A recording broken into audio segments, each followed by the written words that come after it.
BBC Nepali सेवाको साँझ पखबाट शरद केसीको नमस्कार।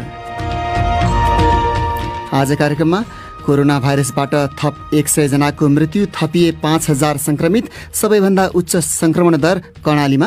कर्णाली प्रदेशमा 58.26%, प्रदेश नम्बर 1 मा 39.37% र बागमती प्रदेशमा 33.74% छ। जसपाको विवादबारे निर्वाचन आयोगद्वारा दुवै पक्षसँग थप प्रमाण माग। सर्वोच्च न्यायालय बारम्बार विवादमा, के खोट न्यायाधीश नियुक्तिमै छ? न्याय परिषदको आलोचना गर्यो भने आलोचना भन्ने शब्द नै लज्जित हुन्छ। प्रधान नियुक्त गरिन्छ भन्ने कुरो देखियो, यहाँ कसैलाई अगाडि कसैलाई पछाडि परिणाम त देखियो नि बाबा, अब त भोगौँ न। पूर्व न्यायाधीश प्रकाश स्वस्ती साप्ताहिक नेपाल सन्दर्भमा र इजरायलमा नयाँ सरकार बनाउन सहमति नजिक पुगेको विपक्षी नेताहरूको भनाई। तर सबभन्दा पहिले आजका प्रमुख विश्व समाचार। विनिता दाहालबाट समाचार सुन्नुहोस्। इजरायलका विपक्षी नेताहरूले गहन वार्तापछि प्रधानमन्त्री बेन्जामिन नेतान्याहुलाई सत्ताबाट हटाउने गठबन्धन बनाउने काममा आफूहरू निकै नजिक रहेको बताएका छन्। जेरुसलेममा रहेकी बीबीसीकी योलान्ड नेल भन्छन्, विपक्षी नेता ए लपिडले नयाँ सरकार बनाउने प्रयासमा थुप्रै पार्टीहरूसँग सहमति गरिसकेका छन्। यद्यपि उनले दक्षिणपन्थी राष्ट्रवादी नेता नफ्टली बेनेटसँग भने अन्तिम सम्झौता गर्न बाँकी नै छ। उनले गठबन्धनमा मुख्य भूमिका खेल्नेछन्। जेरुसलेममा रहेकी बीबीसीकी योलान्ड नेलको भनाई, गठबन्धन बनाउन मध्यरातसम्मको समयावधिभित्र विपक्षी नेताहरूले सम्झौता गरिसक्नुपर्नेछ। सहमतिमा पुगेको त्यो अवस्थामा नयाँ सरकारलाई संसदमा विश्वासको मत दिनबाट जोगाउन प्रधानमन्त्री नेतान्याहुले हरसम्भव प्रयत्न गर्ने ठानिएको छ। संयुक्त राष्ट्र संघले कोभिड-19 को संकटबाट विश्वव्यापी रोजगारीमा परेको असर कम्तीमा सन् 2023 सम्म रहने बताएको छ। बीबीसीका एन्ड्रयू वाकर भन्छन्, रिपोर्टका अनुसार गरिबी उन्मूलन गर्न भइरहेका कामको प्रगति 5 वर्ष अघिको अवस्थामा पुगेको छ। महामारीले खास गरी जोखिममा रहेका कामदारलाई धेरै असर पारेको छ र यस अघि नै रहेको असमानताको समस्या झन बिगारेको छ। बीबीसीका एन्ड्रयू वाकरको भनाई। रुसमा संसदको माथिल्लो सदनले एउटा विधेयक अनुमोदन गरेको छ जसले यो वर्ष सेप्टेम्बरमा हुने निर्वाचनमा राष्ट्रपति भ्लादिमिर पुटिनका आलोचकहरूलाई चुनावमा उठ्न दिने छैन। उक्त कानूनमा अतिवादी भनिएका संगठनका सदस्यहरूलाई भूत प्रभावी हुने गरी चुनावमा उठ्न नदिने व्यवस्था गरिएको छ। त्यस्तो अतिवादी भनी प्रतिबन्ध लगाइएका संगठनमा 1 वर्ष अघि काम गरेका वा 3 वर्ष अघिसम्म नेतृत्वमा रहेका कसैले पनि चुनावमा भाग लिन पाउने छैनन्। कसैले त्यस्ता प्रतिबन्धित समूहहरूलाई सघाएको, आश्रय दिएको वा प्रायोजन गरेको भए उनीहरूले पनि पाउने छैनन्। राष्ट्रपति पुटिनका कट्टर आलोचक तथा जेलमा रहेका विपक्षी नेता अलेक्सी नवाल्नीको एन्टी करप्सन फाउन्डेसन माथिको अदालती निर्णय अर्को साता आउने ठानिएका बेला माथिल्लो सदनले यस्तो कानून पारित गरेको हो। तपाई बीबीसी नेपाली सेवा सुनिरहनु भएको छ। चीनको प्रविधि सम्बन्धी ठूलो कम्पनी हुवावेले आफ्ना केही स्मार्टफोन र अन्य उत्पादनमा नयाँ अपरेटिङ प्रणाली ल्याएको छ।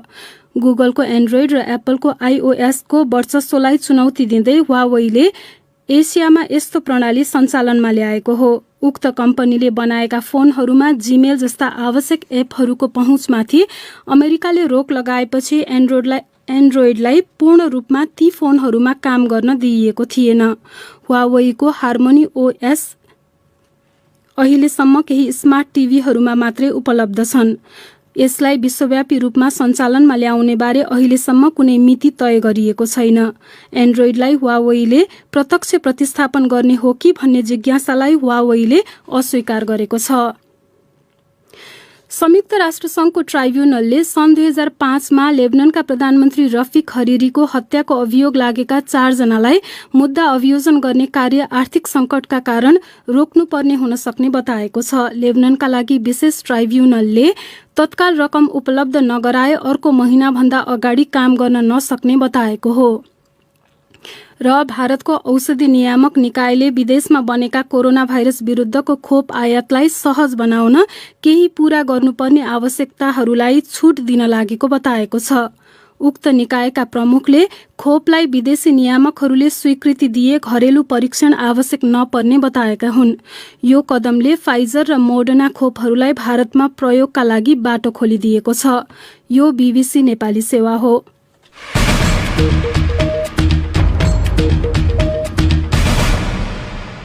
साँझपखमा तपाईलाई स्वागत छ। नेपालमा कोरोना भाइरसबाट थप 5,000 भन्दा धेरै संक्रमित भएका छन् र 100 जनाको मृत्यु भएको छ। स्वास्थ्य तथा जनसङ्ख्या मन्त्रालयका अनुसार पछिल्लो 24 घण्टामा सबैभन्दा धेरै संक्रमण दर कर्णाली प्रदेशमा देखा परेको छ। संक्रमण रोक्ने उद्देश्यले राजधानी काठमाडौँ उपत्यकामा लगाइएको निषेधाज्ञा थप बढाइएको छ। प्रस्तुत छ एक रिपोर्ट।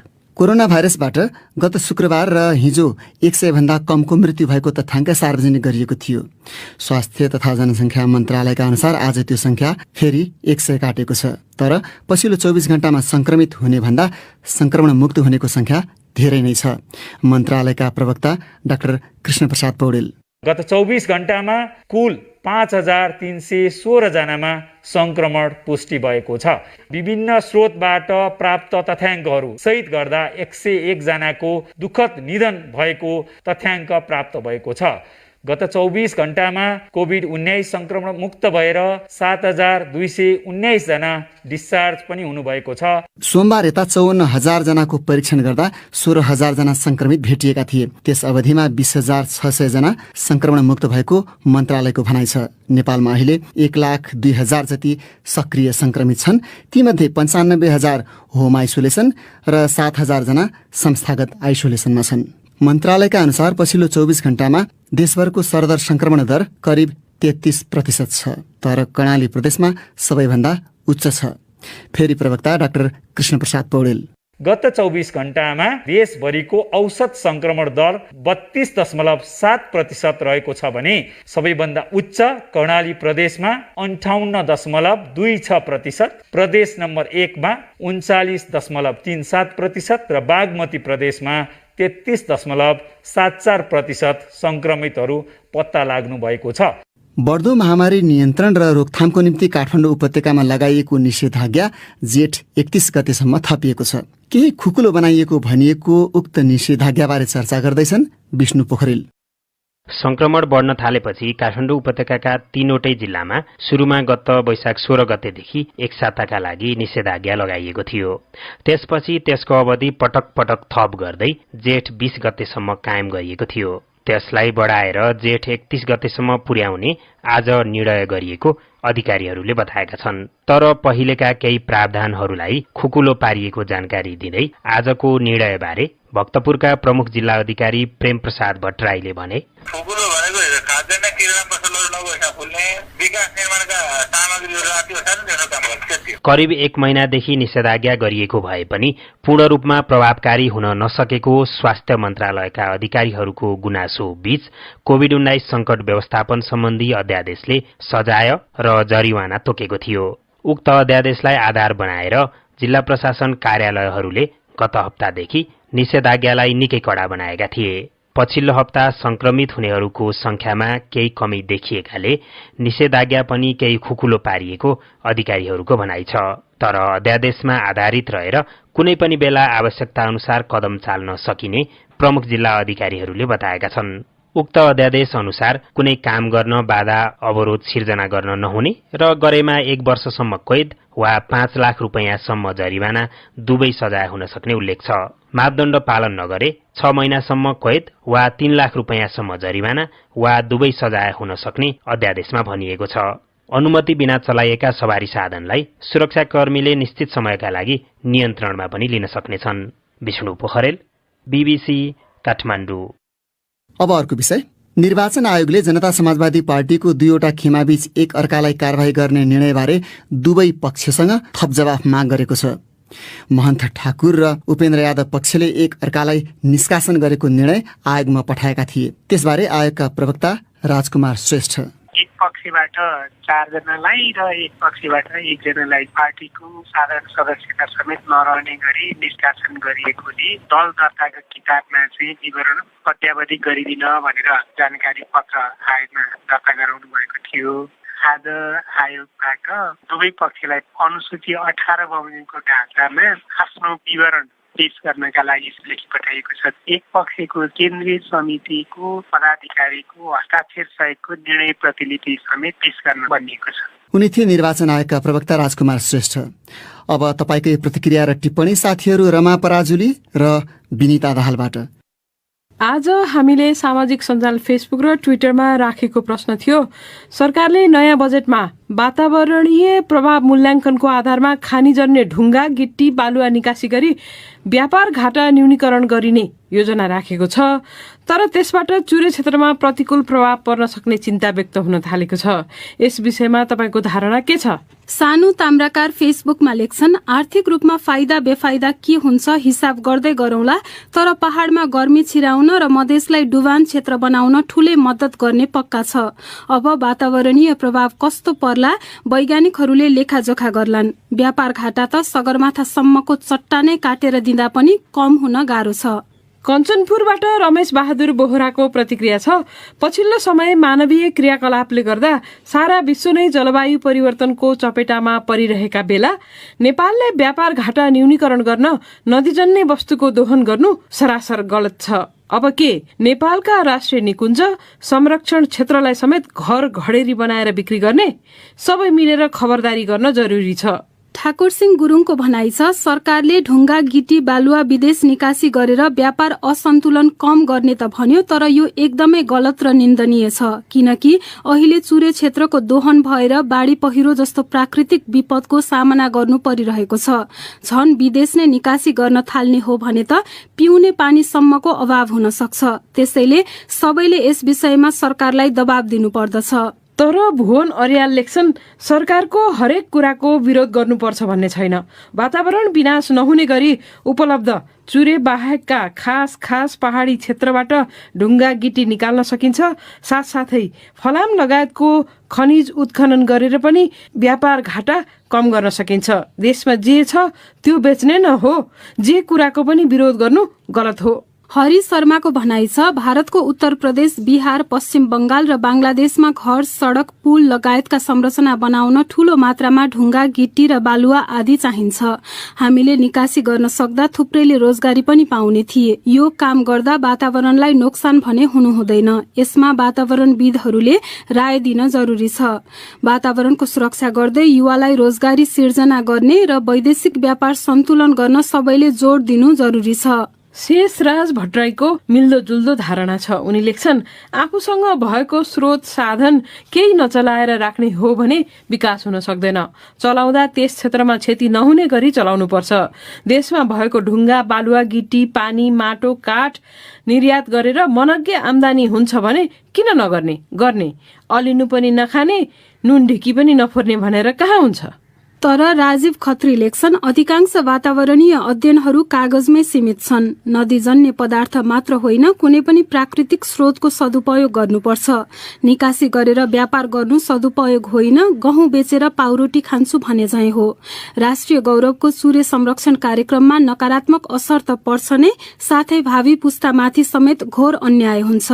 ट्विटरमा अन्जु काफ्लेको धारणा छ, प्राकृतिक रूपमा सुन्दर चुरे मासेर मरुभूमि बनाउन खोज्नु मूर्खता हो। जति नै आर्थिक संकट परे पनि पर्यावरणीय क्षेत्र चुरे दोहन गर्नु, बेच्नु पटमूर्ख सोच हो। नेपाललाई सकेरै छोड्ने भए। र गीता छेत्री लेख्छिन्, प्राकृतिक स्रोतहरूको सधैँ उपयोग गर्न सकिन्छ, तर पर्यावरण संरक्षण हुने गरी उचित योजनाका साथ। सरकारले चुरे क्षेत्रको संरक्षण र सम्वर्धन गर्न आफू प्रतिबद्ध रहेको जनाएको छ। सरको आलोचनापछि अर्थ मन्त्रालयले आज विज्ञप्ति मार्फत भनेको छ, खानी तथा भूगर्भ विभागले पहिचान गरेका र वातावरणीय प्रभाव मूल्याङ्कन प्रतिवेदन बमोजिम चुरे, भावर, शिवालिक र नदी प्रणाली बाहेकका उपयुक्त क्षेत्रमा खानी उत्खनन गर्ने नीतिगत दृष्टिकोण प्रस्तुत गरिएको हो। चुरे क्षेत्रमा ढुङ्गा, गिट्टी, बालुवा लगायत निर्माण सामग्रीको दोहन हुन नदिने प्रस्तुत नीतिको मूल मर्म हो। अर्थ मन्त्रालयको भनाई, सरकार चुरे क्षेत्रको दोहन हुन नदिन एवं वातावरण संरक्षणमा नकारात्मक प्रभाव पर्न नदिन सचेत रहेको उसको वक्तव्यमा उल्लेख छ। अब एउटा अन्तर्राष्ट्रिय विषय, इजरायलका विपक्षी नेताहरूले नयाँ सरकार गठनका लागि सहमति नजिक पुगेको बताएका छन्। उनीहरू बीचको सहमतिले 12 वर्षदेखि प्रधानमन्त्री रहेका बेन्जामिन नेतन्याहुलाई पदबाट हटाउनेछ। गठबन्धन बनाउन मध्यपन्थी यस अटिड पार्टीका प्रमुख याइर लपिडलाई मध्यरातसम्मको समय छ। बीबीसीका विवरणहरूमा आधारित रिपोर्ट विनिता दाहालबाट सुन्नुहोस्। गठबन्धन बनाउन विपक्षी नेता लपिडले दक्षिणपन्थी राष्ट्रवादी यामिना पार्टीका नफ्टली बेनेटसँग अन्तिम सम्झौता भने अझै गरिसकेका छैनन्। चक्रीय व्यवस्था अन्तर्गत लपिड भन्दा अघि बेनेट प्रधानमन्त्री बन्ने ठानिएको छ। प्रधानमन्त्री नेतान्याहु र उनको दक्षिणपन्थी लिकुड पार्टीले दक्षिणपन्थी राजनीतिज्ञहरूलाई गठबन्धनमा सामेल नहुन अपील गर्दै आएका छन्। नयाँ सरकारले शपथ लिनु अघि संसदमा विश्वासको मतको सामना गर्नुपर्नेछ। 120 सीट रहेको संसदमा उसले बहुमत सदस्यको समर्थन पाउन नसके देश 2 वर्षभित्र 5औं पटक चुनावमा जानेछ। राजनीतिक वृत्तका नेताहरू नयाँ सरकार बनाउने सहमतिहरूलाई अन्तिम टुङ्गोमा पुर्याउन रातभर लागि परेका छन्। इजरायली संचार माध्यमहरूका अनुसार नेताहरूले धेरैजसो मन्त्रालयहरू र कमिटिका मुख्य पदहरूको बाँडफाँड कसरी गर्ने भन्ने विषयमा निर्णय गरेको बताएका छन्। आज बुधबार अब प्रस्तुत छ साप्ताहिक नेपाल सन्दर्भ।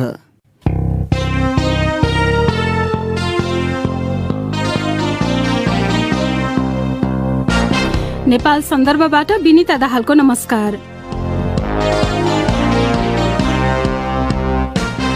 राष्ट्रिय राजनीति चरम किचलोमा छ र यही बेला उक्त किचलोको छिनोफानो गर्ने अभिवारा आइपरेको न्यायपालिका भित्रको मतभेद पनि छताछुल्ल भएको छ। 2 जना न्यायाधीशले संवैधानिक इजलासबाटै बाहिरिएको घोषणा गरेका छन्। 1 दशक अघि प्रधान न्यायाधीशको नेतृत्वमै चुनावी सरकार बनेपछि आलोचनाको सामना गरेको न्यायपालिकाले त्यसपछि न्यायाधीश नियुक्ति, महाभियोग, संसदीय सुनवाईद्वारा प्रधान न्यायाधीश अस्वीकृत, शैक्षिक प्रमाणपत्र र जन्ममिति विवाद, इजलास बहिष्कार लगायतका गम्भीर प्रकरणहरूको सामना गर्नु परेको देखिन्छ। न्यायको अन्तिम आस्था केन्द्र भनिने न्यायपालिकामा गम्भीर र प्रत्यक्ष राजनीतिक प्रभावले उसको स्वतन्त्रता हरण हुने चिन्ता स्वतन्त्र न्यायपालिकाका पक्षपातीहरूमा पाइन्छ। यसै सन्दर्भमा हामीले साप्ताहिक कार्यक्रम नेपाल सन्दर्भका लागि सर्वोच्च अदालतका पूर्व न्यायाधीश प्रकाश ओस्तीलाई सम्पर्क गरी सुरुमा सोधेका छौं, न्यायपालिकामा जे जस्ता गतिविधि अहिले देखियो समस्या कहाँ र कसका कारण हो भन्ने लाग्छ? यो कारण को हो भन्दा एउटै पक्षलाई एउटै व्यक्तिलाई त होस् कारण भन्न मिल्दैन, सकिन्न। यो सबै पक्ष हामी उत्तिकै जिम्मेवार छौं। न्यायपालिका आफैमा पनि जिम्मेवार छ, न्यायाधीश भन्नु खोजेँ मैले, कानुन व्यवसायी पनि जिम्मेवार छौं, टिप्पणी गर्नेहरू पनि जिम्मेवार छौं, हामी सबै नै जिम्मेवार छौं। तपाईले बीचमा न्यायपालिका नै पनि दोषी छ भन्नुभयो, त्यसले के संकेत गर्छ? सबभन्दा पछिल्लो उदाहरणबाट जाउँ, ठुलो बवाल मचिरहेको छ नि संवैधानिक इजलास गठनबाट। त्यहाँ प्रधान न्यायाधीश अध्यक्ष हुनै पर्छ संविधानमा भनेको छ, त्यसलाई कुनै अन्यथा गर्नै सकिएन। त्यसपछि अरू 4 जना प्रधान न्यायाधीशले तोक्ने भनेको छ, विवाद गर्नै सकिएन। यदि क्रम संख्या 1, 2, 3, 4, 5 गरेर तोकिदिए भए नि त्यहाँ कसैले बोल्ने ठाउँ पाउँदैन थियो, औलो उठाउने ठाउँै पाउँदैन थियो। अदालतको यो जुन प्रक्रिया छ नि त्यो त्रुटि भनौँ न न्याय प्रशासनको, यसले गर्दा अदालत लाञ्छित भयो। तर हामीले त्यत्रो न्यायाधीश हुँदै प्रधान न्यायाधीशसम्म लिएर आएको व्यक्ति जो न्यायपालिकाको अहिले नेतृत्व गरेको छ त्यो मान्छेले छान्दाखेरि चाहिँ नियत खराब राख्यो होला अथवा बाहिर के बहसमा आएको छ त्यसलाई नहेरी लिएर आयो भनेर त्यति धेरै शंका गर्नुपर्ने ठाउँ दिएर न्यायपालिकाले को नेतृत्व अहिले न्यायपालिकाले त्यस्तो नेतृत्व पाएको छ? होइन, उहाँको नियत, उहाँको कार्यकुशलता, उहाँको क्षमता प्रधान न्यायाधीशको भने है मैले म शंका गर्दिनँ थिएँ। तर के हुन्छ भने शंका गर्ने ठाउँ तपाईँले दिनुभयो भने नि शंका गर्छ मान्छेले। तपाईँ साह्रै माया गर्ने व्यक्ति भन्नुहोस्, सडकमा नि नाङ्गै नाचिरहेछ भने के भन्नुहुन्छ तपाईँ? त्यसको मानसिक स्थिति खलबलिएको छ बिचरा भन्नुहुन्छ। तपाईँले ठाउँ दिएपछि भन्छ मान्छेले। फेरि उहाँले मात्रै त्यहाँ भन्दिनँ है म, र परम्परा छ नि योभन्दा अगाडि त्योभन्दा अगाडि त्योभन्दा अगाडि नि यहाँ भनिन्छ के भन्दा नि पछिल्ला दिनमा आएर भन्दा नि न्यायपालिकालाई कसले कति बढी बिगार्ने बनाउने होइन बिगार्ने नि प्रतिस्पर्धा चलेको छ। किन हुन के पर्छ भने प्रतिस्पर्धामा को छन् त? होइन, नाउँ नलिउँ, एउटा प्रणालीको कुरा हो र नाउँ सबैलाई थाहा छ। फेरि त्यो मैले मात्रै किन लेखेर परेर यो कुरो प्रत्येक वकिललाई कानुनीलाई थाहा छ। बिगार्ने प्रतिस्पर्धा नि कहिलेदेखि चल्यो। तपाईले इंगित गर्न खोज्नु भएको न्यायाधीश सिफारिसमा राजनीतिक पार्टीको चलखेलको कुरा अथवा उनीहरूले कति प्रभाव पार्छन् भन्नेलाई हो? यो पनि पक्कै पनि हो। जस्तो तपाईँले अनुमान गर्नुभयो नि, मैले त साङ्केतिक बोलेको थिएँ, मैले त भावनात्मक बोलेको थिएँ, तपाईँले अनुमान गर्नुभयो। यो अनुमान अरूले पनि गरे होलान् नि। तपाईँले न्यायाधीश नियुक्तिको प्रश्न उठाइहाल्नुभयो, सुनियो नि, यद्यपि त्यो होइन नि कसैले भन्दैन। जस्तै मन्त्रीले भन्नुभयो यो नभए हुँदैन, मलाई प्रधानमन्त्रीले भनेर भन्नु पठाउनु भएको छ भन्नुभयो, अनि अर्को व्यक्ति प्रधानले भन्नु होइन त्यसो हो भने यो पनि चाहिन्छ भन्नुभयो। अनि न्युजमा आयो, त्यो गलत हुन सक्छ है, त्यो सही होला भनेर मैले भने होइन। त्यो आएपछि मान्छे कमन मान्छे हामी जस्ता मान्छेले के बुझ्छौँ भने त्यो कुरो पक्कै पनि सत्य होला भनेर। तर यो सैद्धान्तिक कुरो गर्दा नि यदि यो कुरो होइन भनेर कसैले भनिदियो भने नि तर्क गर्ने ठाउँ छ क्या, मलाई लाग्छ कसैले होइन भन्न सक्दैन। अनि कार्य सम्पादन पनि है, नियुक्ति हुने बित्तिकै राजनीतिक व्यक्ति आउने हुँदैन भने होइन, कता कता नि जस्तै कानुन बुझेका न्याय बुझेका मान्छेले संविधान बुझेका मान्छेले पनि यो के भयो यो नहुनु पर्ने भन्ने खालका केही कुराहरू भइदिए, त्यस्ता कुराहरू आइदिए भने नि हुन्छ। त्यो त भन्दैन, अलिकति नि त्यसले न्यायपालिकालाई क्षति नै गर्छ।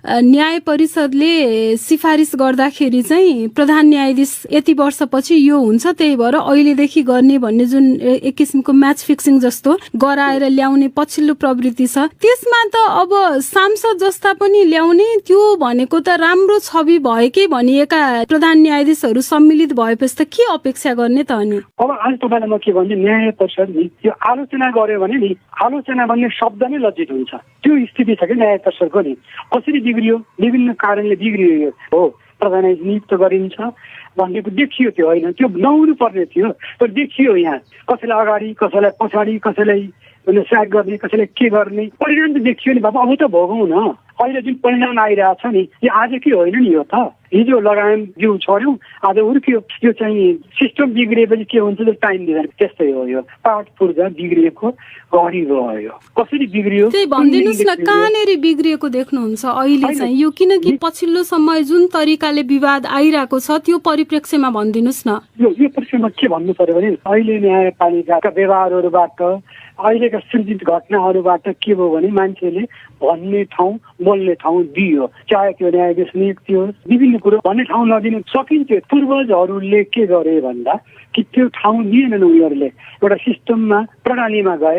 हामी अहिले प्रणालीमा गएनौँ, प्रणाली भत्कायौँ, स्थापित प्रणाली। तर त्यही प्रणालीबाट आएको कतिपय पूर्व प्रधान न्यायाधीशहरूले अहिले संयुक्त रूपमा वक्तव्य निकालेर जुन न्यायपालिकामा आफूले अभ्यास गरेर आएको छ र न्यायपालिका स्वतन्त्र राख्नुपर्छ भनेको छ, एउटा विगतमा भए जस्तै प्रतिनिधि सभा विघटन भएको मुद्दामा सर्वोच्चमा विचाराधीन भइरहँदाखेरि वक्तव्य निकालेर यस्तो छ भनेर टिप्पणी गर्दा त्यो चाहिँ एक किसिमको अप्रत्यक्ष अदालतलाई दबाब दिन खोजेको जस्तो होइन त? त्यसलाई दुई रूपमा लिन सकिन्छ। तपाईँले भनेको रूपमा पनि व्याख्या गर्न सकिन्छ, अर्को रूपमा पनि हेर्न सकिन्छ। उहाँहरू पनि नागरिकले संविधानको जुन प्रयोग कसरी हुने, संविधान के हो भनेर भन्न त सक्नुहुन्छ।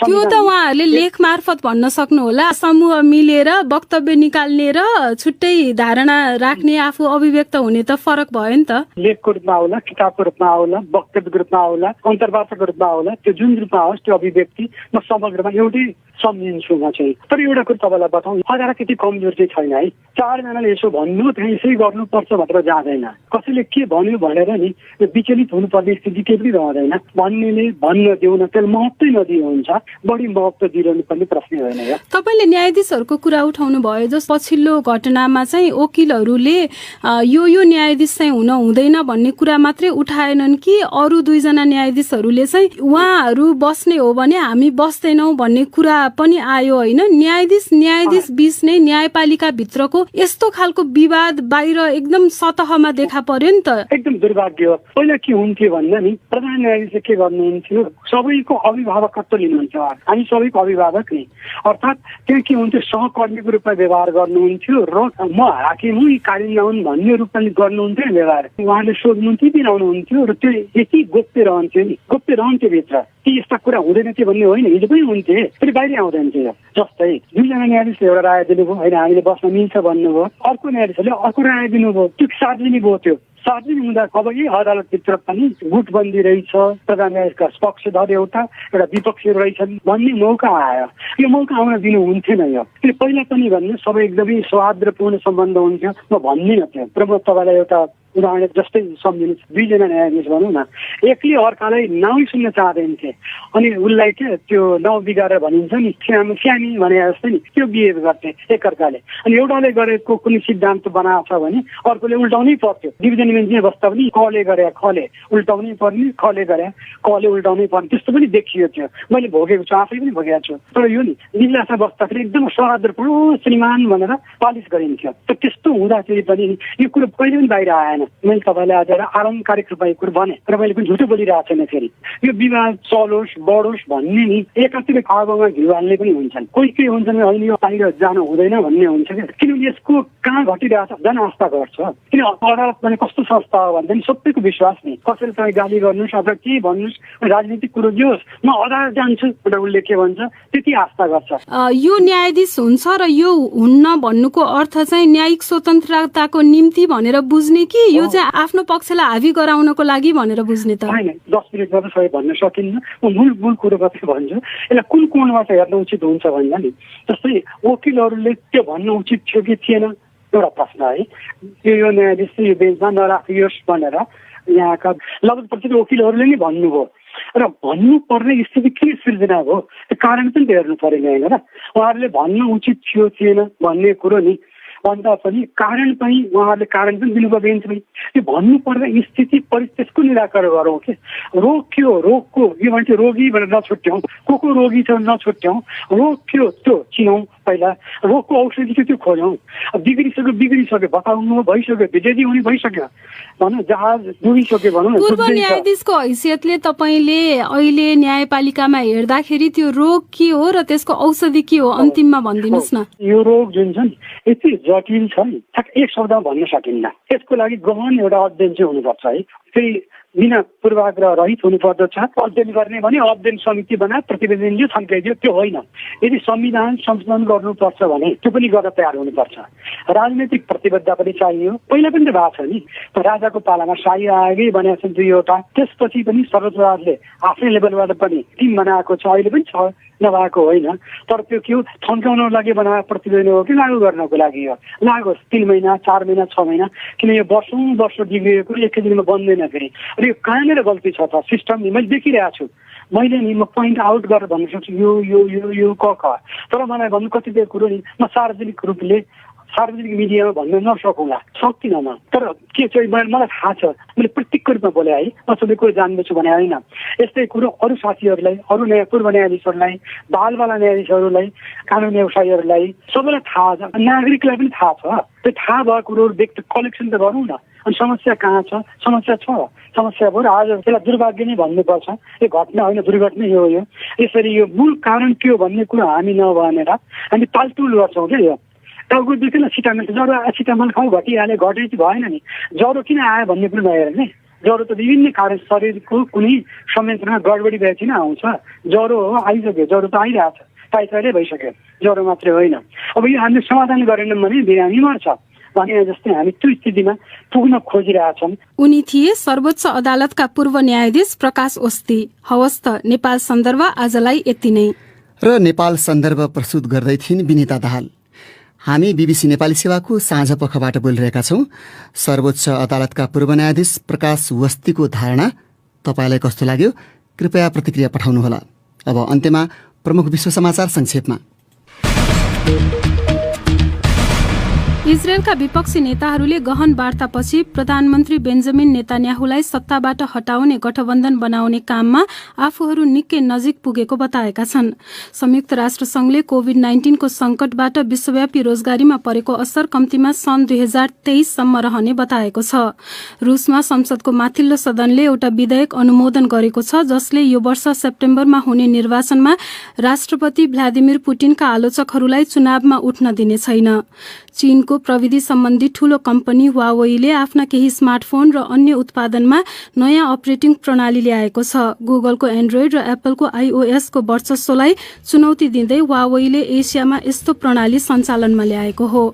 र संयुक्त राष्ट्रसंघको ट्राइब्युनलले सन् 2005 मा लेबननका प्रधानमन्त्री रफिक हरिरीको हत्याको अभियोग लागेका 4 जनालाई मुद्दा अभियोजन गर्ने कार्य आर्थिक संकटका कारण रोक्नुपर्ने हुन सक्ने बताएको छ।